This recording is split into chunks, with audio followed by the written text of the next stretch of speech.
He said, to reconcile conflicting parties, we must have the ability to understand the suffering of both sides. If we take sides, it is impossible to do the work of reconciliation, and humans want to take sides. That is why the situation gets worse and worse. Are there people who are still available to both sides? They need not do much. They need only do one thing.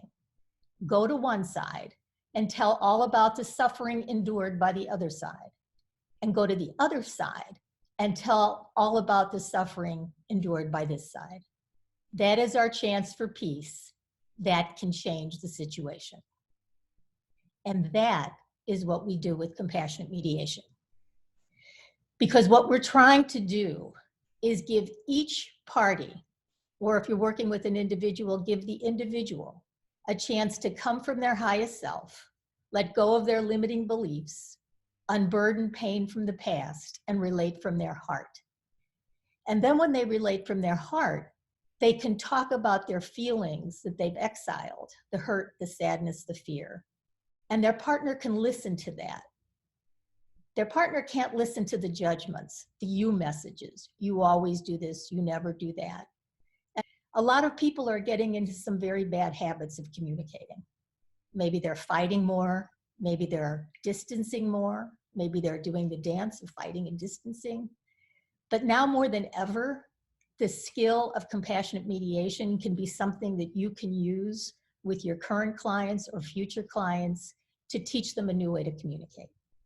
Because it starts with compassionate communication. And the good part about it, and there have been is that because you're trained in therapy or coaching or helping them, what you're going to be able to do is talk about the content. So if you're talking about a property, how to talk about the property aspect, or how to talk about child support, or how to talk about maintenance if there's going to be any.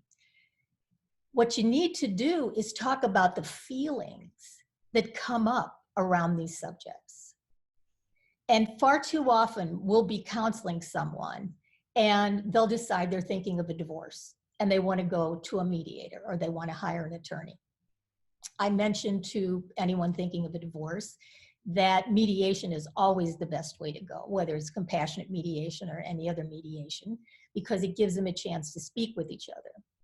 But in compassionate mediation, we're teaching them a way to be more self-led, to compassionately communicate, to learn how to empathize, and then to talk about all the different options they have. Another thing we're doing in compassionate mediation is we're taking them off the ledge. And if you know what I mean, it's when an individual or couple comes into your office and they think they have to act now. They think they have to jump. They've reached the end of their rope. They're so tired of the same old, that they need to make a decision and they need to make it fast. Deep breath here. The important thing is not what they decide, but are they deciding from their highest and best self? Because if they're not, they're just reacting. They're reacting to their own parts. They're reacting to their partner's parts.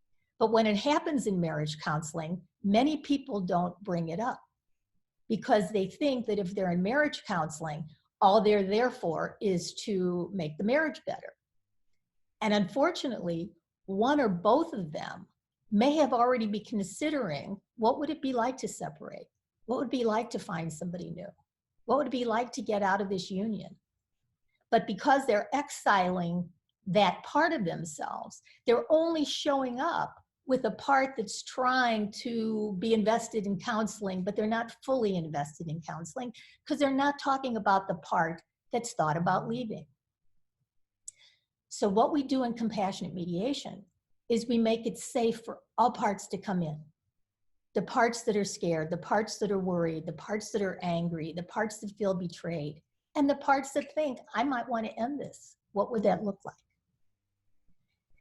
And that's why in one of the modules, I talk about how you talk to the initiator and how you talk to the non-initiator. The initiator is the party in the couple, the one member of the couple that really would like to separate or divorce.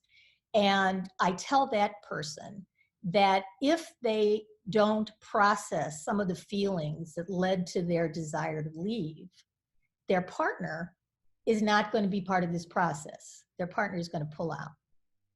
So then they'd be left with having to hire an attorney, file for divorce. Their partner would have to file a response a year or two later, thousands of dollars later, maybe they'll get divorced. So I tell the initiator, take the time to learn how to communicate, to process the feelings that got you here. And I tell the non-initiator, the person that doesn't want to think about a divorce, doesn't want to think about a separation, is totally obsessed with staying together, that if they don't open their minds to consider the possibility of leaving, the partner that wants to separate or divorce isn't going to stay in this process because it's going to feel too much like marriage counseling. So they have to meet in the middle, where the person who wants out talks about feelings, the person that wants to stay talks about what would it look like if I left, and you hold the space for that whole conversation. And whatever topic they bring up, if they bring up money and how money is divided between the two of them, that's a subject that could go on for weeks or months. Because when you talk about money, you have to talk about all the parts that are triggered about that conversation. You can talk about the legacy burdens that each of them brought into the relationship, about the roles and responsibilities. You can talk about their limiting beliefs or the way they've managed or the parts they've exiled. And at the same time, you will know enough to give them feedback about how to talk about money. So if you're talking about property division, so you put property division up on the board, and then you list their assets, and then you list their debts. And that can take weeks because, first of all, they don't have that information readily. Sometimes it could just take a session for one party to feel as educated as the other party is. But you will have the skill set to facilitate that conversation.